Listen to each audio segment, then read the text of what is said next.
Hello and welcome to another beautiful Monday morning. It's another beautiful day. I hope you enjoyed your weekend. I did, and I hope you actually did. And you know how we do it?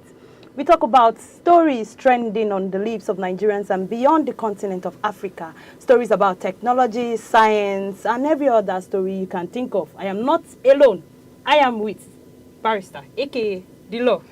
Barrister, good morning. Good Hope you morning. enjoyed your weekend. Yes, I did. I had a nice weekend. Hope you You- enjoyed yours as well. I can say that. I can say that. Yeah. Okay, welcome to all our viewers. This is your newspaper review on Idea Television. We'll begin with the news from our Idea TV unveiling Africa's industry and SMEs of interest. It's a beautiful story. We see that Idea TV has announced the first edition of its industries and SMEs of interest in the series of Idea TV Bulletin, a special initiative spotlighting Africans' enterprises driving innovation, industry growth, and economic inclusion across the continent. We see that the program highlights companies at forefront of re-engineering Africa's value chain, from agriculture to infrastructure protections to drone logistics and financial technology. According to Idea TV, the industries of SMEs of interest series celebrates business that are not only expanding markets but also transforming how Of interest, this to highlight this to highlight the achievements of businesses, and people that have done a lot of innovations to transform our lives as Nigerians, as Africans, people that are doing amazing things. They are doing amazingly well. They are helping us. They are doing amazing things. They are doing amazingly well. They are helping us innovate. They are helping drive innovation in Africa and in Nigeria, improving lives of persons. And it's good that we highlight these people so that other people can be aware of what these kind of businesses are doing, what they are doing to change our lives and transform our lives. And it will also serve as a means to inspire other persons too.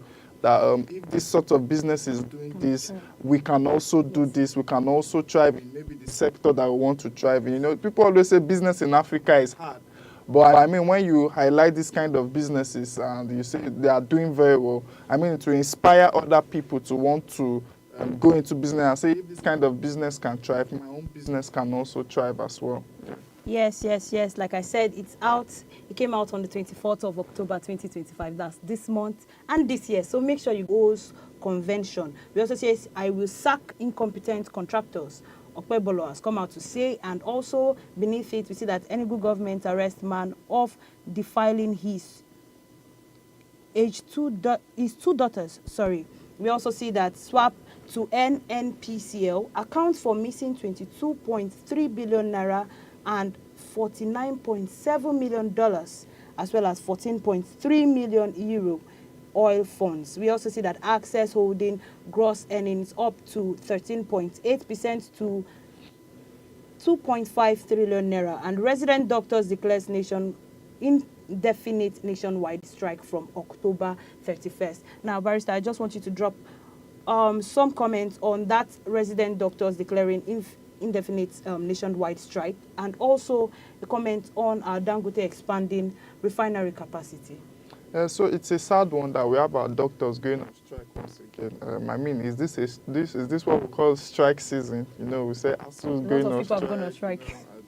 There was a point in time teachers wanted to go on strike. Yes. So I don't understand why, for our resident doctors, I mean, health is one of the key infrastructure or one of the key industries or places that we should look at as a nation, And for our resident doctors, those that have chosen to actually stay in Nigeria and help in our health sector, to say they want to be going on strike, it's a very, very sad one. I mean, the government should quickly look into their demands and see how they can come up with a solution and see how these people can be helped, so that we don't have a situation where, I mean, if our doctors go on strike, that means the people will not be treated, and people that cannot afford to go to private hospitals or travel outside of the country, they depend on these doctors. So the government should quickly look into this and get it solved on time, so that people don't die, because we are talking about lives here. I mean, if doctors cannot attend to patients, then what's the essence of having doctors around? And these doctors' demands, it will not be more than maybe their pay,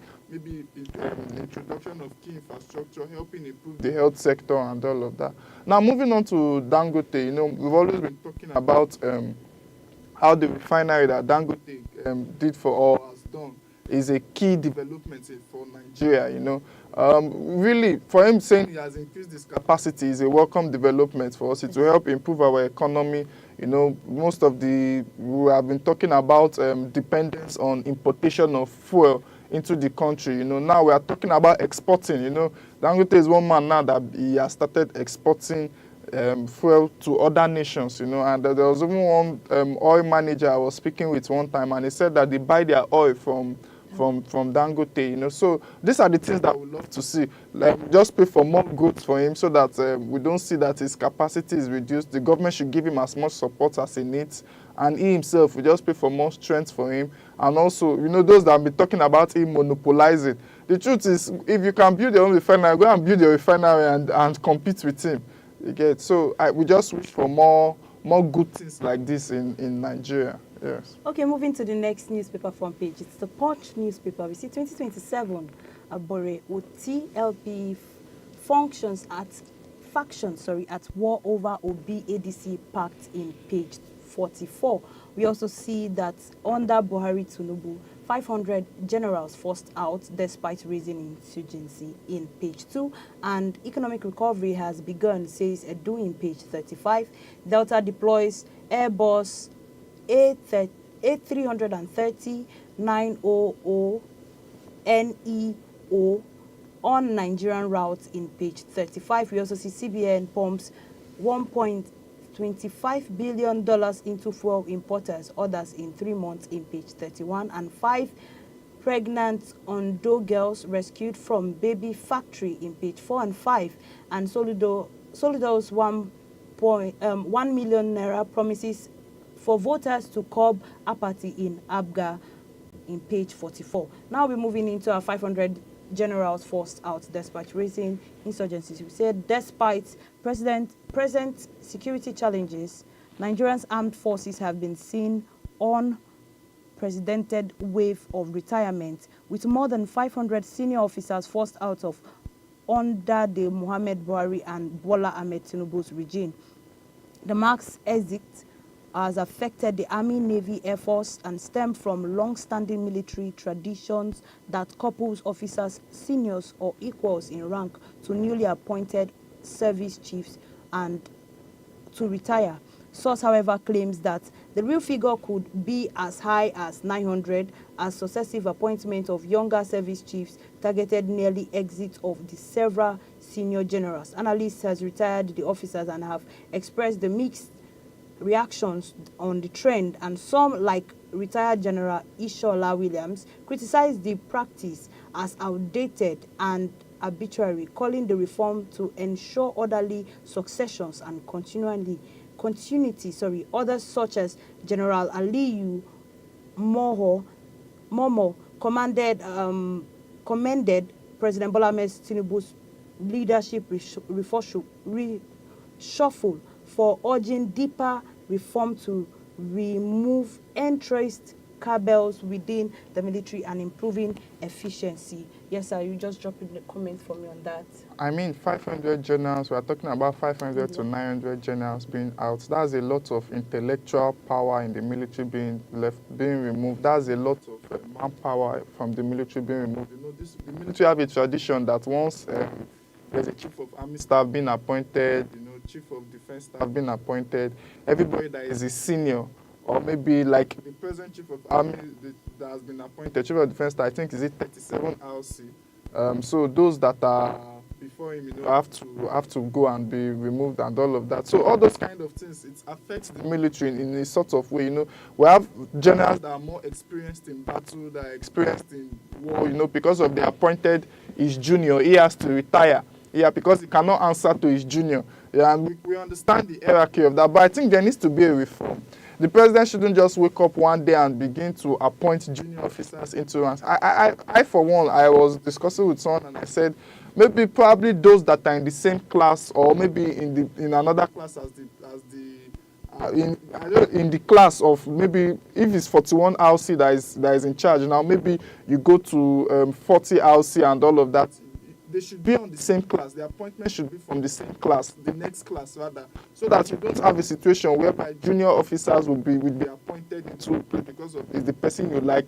Then senior officers are being made to retire. It will make for insurgency to thrive the more in a sort of way. You know, sometimes inexperienced officers might begin to take positions that are not that will not be beneficial for the country. But I'm not a military man. They have their own ways of. I'm a bloody civilian, as they will call me. Yeah, we can only just wish that the reforms that the current president is trying to put in place will stop this habitual of retiring. So many officers, 500 officers, 900 officers. It has to come to an end, really. Yeah. Okay, moving to the Guardian newspaper front page, we see that 767 local government areas without active websites amidst autonomy, 3 trillion naira yearly windfall in page 6. I also see that OPE is set to host the Empowering Futures Conference 2025, and we see organized private sector opposes move to amend NSITF Act in page 4, and Constitution Review, how Kalu pushed for additional Southeast state in page 7, and resident doctors to begin strike Friday over unmet demands in page 4, and fragile structures, egos derail opposition as PDP forms SDP's splinters in page 6, and why we are expanding our refinery to 1.4 MBPD by Dangote in page 3. Crash terrorism now, Nigerian tax news service chiefs in page 3, and it takes 62 signatures to pay one NDDC contractor, says Nudoma Egba. Now we're moving into our OPE set to host the Empowering Future Conference 2025. We see that the fintech giant OPE is gearing up to host the Empowering Future Conference 2025 on October 31st at the Matroid Hotel in Ikeja, Lagos. The event will bring together stakeholders from academia, business, and media to discuss how collaborations can drive youth empowerment and innovation in Nigeria. The conference comes 1 year after OPE launched its landmark 1.2 billion naira 10-year scholarship program, which has already benefited students across 20 tertiary institutions nationwide. The company will also unveil a new cyber lab initiative designed to boost digital literacy and technological innovation in Nigeria universities. Other highlights include the graduate recruitment initiative, connecting top graduates to job opportunities within OPE growing ecosystem. It seems that OPE is doing a lot of development, a lot of development, apart from giving students the scholarship. Apart from that, the giving jobs, and now they are hosting. It's a beautiful thing to see that one particular company is coming out to do all of this. Yes, if there is any business, and I think it's what we even highlighted in our SMEs and industries of interest, OPE is one of the businesses that we highlighted. I mean, they've done amazingly well as a fintech company. As you know, I use OPE, and I use them for fast transactions, and I've said it on this platform before. I think it's one of the biggest innovations that we've had in this country, you know. So really, it's a good one for them to be doing this empowerment summit, you know, training youths, building labs that will help develop the country and all of that. So it's a good one. Just wish that this is something that other SMEs, other businesses, maybe probably fintechs as well can tap into and begin to do this sort of things, because our youth generally, we need empowerment, you know. They need to be trained on innovation. We need to be trained on having how to build that great idea that you have, and OPE coming out to do this is a great one. I mean, they are building labs for us to be able to do a lot of test runs and all of that.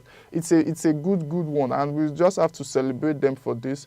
Hopefully other platforms as well, probably other fintechs as well, will tap into this kind of initiative and see to it that it is done. And one thing that I love about them is they are not just doing it and keeping it, they are hiding it. They are advertising, doing a lot of marketing for the Empowerment Summit and they are not hiding it from Nigerians that this is what we are doing, and it's a good one. So let them continue to do this, encourage them to do this, and let other businesses that have gone big, that are big now, that have made profits off Nigerians begin to empower us too in one sort of way. Yeah. So it's a good one.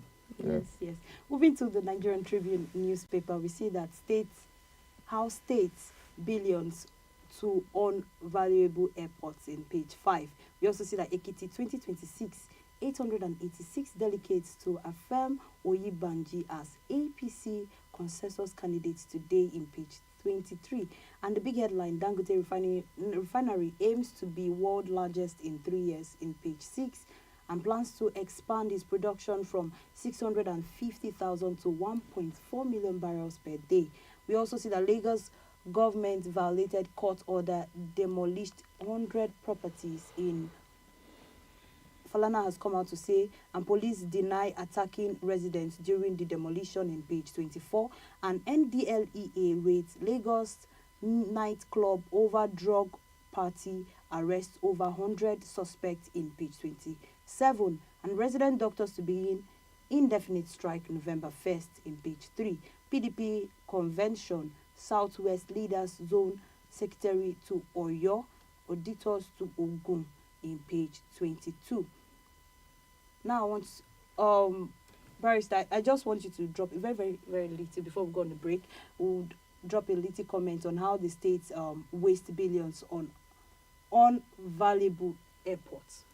You see, that's the thing. One of the issues that we've had in this company, when we have white elephant projects that are just big for nothing, you know, they sound so appealing and appeasing, but you know, I've seen a lot of states build airports that are not functional anymore, you know, because you look at it, nobody is flying into the state, you know, they have an airport that is close by. I don't want to mention names of states that have done this kind of project, but I mean, and you see that so many other states, airports are very good. It's just that airports should be done when economic activities is booming. You don't just build an airport and people are not using it. You just build airports. The airport maybe is open maybe for 2 hours in a day. Maybe I say in a day, in a week rather. You know, and we have airports like that. You have airports that just maybe function for 2-3 hours in a week. But as Nigeria begins to grow, as economic activities we can begin to say, okay, let's build more airports. You know, in the US, for example, they have thousands of airports. South Africa has thousands of airports too. Nigeria too should reach that level, but it should be in consonance with how economic activities are. For example, if you have an airport that is just like Ondo State now, Ondo State has an airport, you get Ekiti.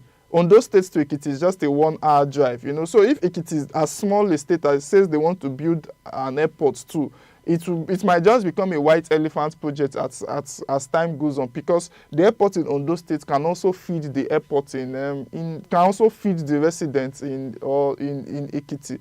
So it shouldn't just be about building white elephant project, you know. It's aesthetically pleasing project, you know. When you build this airport, you gather people around, they sing your praises. Oh, we now have an airport in this state. No. It should be in consonance with the economic activities. If it's a need, then you can now build. But most of the times, it's not really a need. Focus on other things, you know, people empowerment, empower your people, job creation, infrastructure provision, all those kind of things should be what governors should focus on, rather than saying they want to build airports for their people. That's just my take on it. Yeah. Okay, we're going on a quick break. When we come back, we're looking into all the newspaper front page. Do stay with us.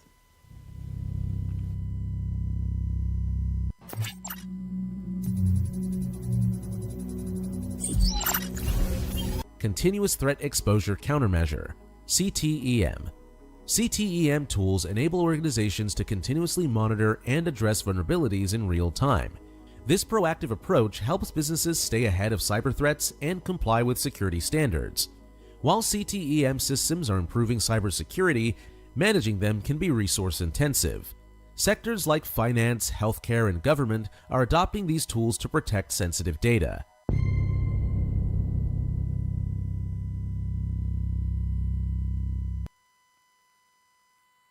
Welcome back if you're just joining us. This is your newspaper review on Nigeria Television.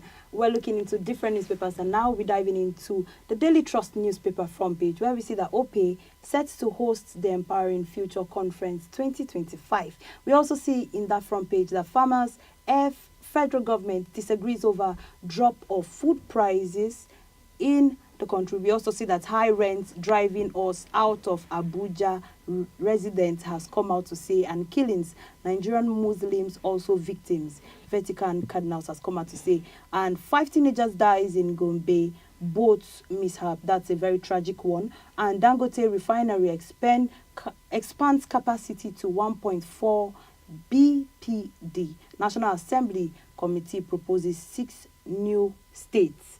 I was coming to that particular headline. It's for you, sir. I want you to drop a comment. I think this particular headline came out one period of time and we spoke briefly on it.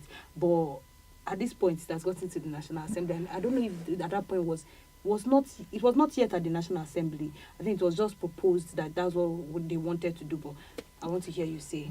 Yeah, so Nigeria, the states that have been created so far have been created by the military. I don't think there's any states that have been created by civilian regime. And so 6 new states being proposed, almost every geopolitical zone wants to have a new state. I think the one that is gaining more traction is Anioma State for Southeast. But the National Assembly is going to sit on it. I don't know if it has been passed in the House of Reps or the Senate at some of these states.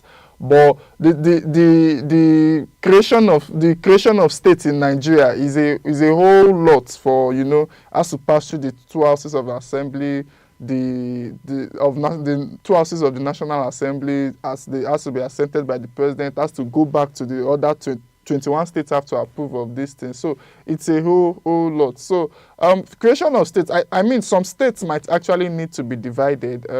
Me in particular, I'm particular about the fact that Southeast might need 1 more state just to balance it. I think they are the only region that have just 5 states, just to balance, maybe having every so that all geopolitical zone, at least we have a minimum of 6. I think the Northwest has 7 states, then 6, all of that. So the state creation is good, so that some people will feel more, rather than feeling marginalized, they don't feel marginalized. They come, Southern Kaduna too, they want a state for themselves. They feel they are being oppressed by the Northern Kaduna. So, but at the end of the day, what I always say, at the end of the day, government is not just about your creation of states and all of that. It's about what our leaders do for the people. You can create as much states as you can, create as much states as you can, do all of that kind of stuff and all of that. But at the end of the day, is government being drawn closer to the people? Is government meeting the needs of the people? I mean, we have 774 local governments. I mean, and local governments are meant to be the closest form of governance for people. But we don't hear of any local governments doing anything. We don't hear of local governments. We hardly hear. I've maybe heard you hear 1 or 2 things. So it's not just about creation of states. You can create as much states as you like. I'm not against creation of states. But is the government, is it just going to be a process whereby you create states and you just increase our spending and the needs of people are not being met? Because if you create states, you are definitely going to increase the spending, because that state will need government officials to function, more government officials to function. Governor will need to have his own set of cars. He will need to have his own convoy. He will need to have his own special assistance. So you are going to increase more spending. So will this spending lead to actual development for the people? That is my own question. Will this state creation lead to more developments for the people? And with the way we've been creating states in this country, the present ones, most states in Nigeria now do not meet needs of the people.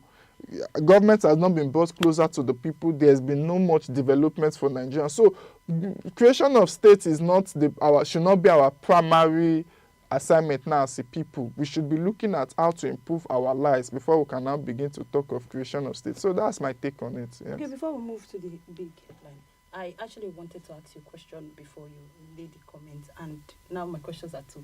Now, first question is, I think that was on Saturday, we were talking about in the insecurity that is actually raiding the whole of the Nigerian state. And we saw one of the governors come out to say that the state's residents should actually protect themselves. Yes. And we agreed, you agreed with me that that particular statement was not good for a governor to come out and say, oh yeah, me as your father, I cannot take care of you. Go and I cannot, and I will not pay for ransom for you if you are being kidnapped. So try and take care of yourself. Amidst other things he actually put in place. Now, bringing or dividing or creating more states in Nigeria, will that help curb the issue of insecurity? That's one. Secondly, I think you mentioned something about government coming closer to the people. Do you feel like it's because of our states are too large? That's the reason why the government are not too close to the people. You see, so answering the first question, the vision of creating more states, I'm not sure if it will help our security challenges. I'm not sure if that will be the case. Maybe it might help in some way. Maybe if probably a state like Kaduna, if it's divided into two, maybe Southern Kaduna and Northern Kaduna, maybe you can say it might help in some. But there are some states that they just don't want. You see, the thing, creation of state is just about access to power for some people. Maybe, for example, in Benue now, the Idomas say they want their own state. And why do the Idomas want their own state? Because they feel like the thief because they are larger than them, that they are the ones that will always be governors of the state. So that an Idoma man has not been able to be governor of Benue State. So they want to create their own state so that they can be governors of their own state. So it's not really about curbing security challenges really for most of these people. When you hear what they say, what they think, it's about just access to power, access to resources, and access to funds. That's basically it. They want to use it to create their own identity and power structure for themselves. So, but I'm not against that. Nigeria is a multi-ethnic society, and sometimes some of these states needs to be created so that nobody oppresses another person. But as regards security challenges, I'm not sure that this state will meet that. I'm not sure creation of this new state will meet that particular need. Then, as to bringing governments closer to the people, like I said earlier, we have local governments, and this is why I push for the fact that our local government needs to be autonomous. They need to be on their own. They should not be stooges of the state governors. In Nigeria now, the state governors are the ones that handpick their local government. I mean, one way you can do that is for INEC to be the one even conducting local government elections, so that these governors don't begin to handpick local government chairmen and councillors. So that, because look, in other developed climes, like that, I mean, if you go to US, when they speak of their mayor is like the local government chairman. If you see them, their mayors are very, very important to them, and the mayors always speak as to the development. I mean, I know the mayor of New York, I know the mayor of some of these cities in USA. So our local government needs to be functional. It's not just about creating states to bring people closer to the people. I mean, if local governments are functional, if they are autonomous, different from separate from the state, then they'll be able to thrive. So it's about getting it right at the local government level for me when it comes to bringing government closer to the people. Okay, let's move to the big headline. We say there is a growing tension between Nigerian farmers and federal government over recent drop in food prices. Farmers say the crash has caused by a massive importation of grains such as rice, maize, and wheat, approved under the government's deputy-free window last year. But the Minister of State for Agriculture, Aliyu Sabi Abdullahi, disagrees, crediting the fall in price to increase local production from government-backed agricultural programs. Meanwhile, farmers nationwide are counting heavy losses, citing skyrocketing cost of fertilizers and farm inputs to make production unsustainable. Some say they must quit farming entirely. I want you to drop a comment on this particular. We're looking for a way to actually reduce the price of food and reduce, to help curb the situation of poverty in Nigeria. But it looks like in reducing the price of food, a lot of things has added more problems to that same issue of poverty and being able to feed in Nigeria or Nigerian agriculture at large. Yeah, so me that I'm a consumer of food, I'm happy that food prices are being reduced. course. Oh, yeah, so and for the past maybe 4, 5, 6 months now, some food items have gone Yes. down. They are reducing. The bag of rice, beans, all those things, they are coming down. And the federal government would like to praise itself that, oh, we are the ones that are making these food prices too. But if you look at it, the farmers have a point. I mean, fertilizers are expensive. Insecurity is still raging in many parts of this country, and the north is mainly where we get most of our food supplies from. Most of these food supplies, cash cow, all those things, they come from the north, and you see the north is the one that is facing the challenges as to banditry. When you have insecurity, people will just come to your farmland and destroy your farm, destroy your properties as well.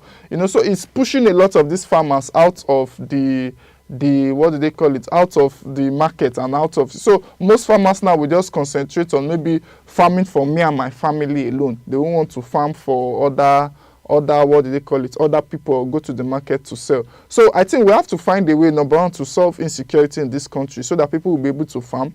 Government should provide more stipends to these farmers, more loans in terms of we shouldn't be doing more subsistence agriculture these days. Nigeria is still doing a lot of subsistence agriculture. If you go to developed climes, they have a lot of machineries that that helps them to have better production. So we should encourage our farmers to do this, to go into machineries, to go into not just using substandard hoe and cutlass to do all the, when people are using tractors, people are using a lot of machineries to be able to carry out. We should have a lot of perfect storage systems. One thing that always bothers me is, if you go abroad, they really don't have seasons for most of the crops that you see, because they have good storage facilities. This one now, Nigeria now will say, oh, this is the season for corn. When it's raining past now, you say, oh no, the season for corn is over now. Abroad, they don't really have seasons like that, because, and why it's so is because they have good storage systems. In Nigeria, yeah, we don't have. So you see some produce will be expensive in one season more than another season. You see, so these are the things we need to work on so that we can have a very, very perfect agricultural system, because they say an hungry man is an angry man. When people cannot see food to eat, they will become angry. But I praise the development of the fact that food prices are coming down. Let's see how they can even come down the more. Let's support these farmers that are producing these crops for us. See how we can solve our security challenges. Then infrastructure should be put in place so that we don't have issues of shortage of crops or shortage of food items. Yeah, so that would be my take on it. So let's empower farmers and Yes. make sure they also benefit amidst bringing down the cost of price Yeah. of our food products in Nigeria. Now we're drawing the curtain on our newspaper review for today. But before we go, thank you very much to Barrister, who actually made himself present here and his knowledge spread across. Yes, thank you. Thank you very much, sir. Thank you very much to all our viewers out there. Do well to follow us on all our social media platforms as displayed on your screen on Idea Television and our YouTube channel. Do well to subscribe so that you can see pop-up notification when programs like this come up. And as well, stay glued to your screen because more innovative programs will be coming after now. The Idea Morning Digest will be coming. And like I always say, stay informed, stay safe. Bye for now.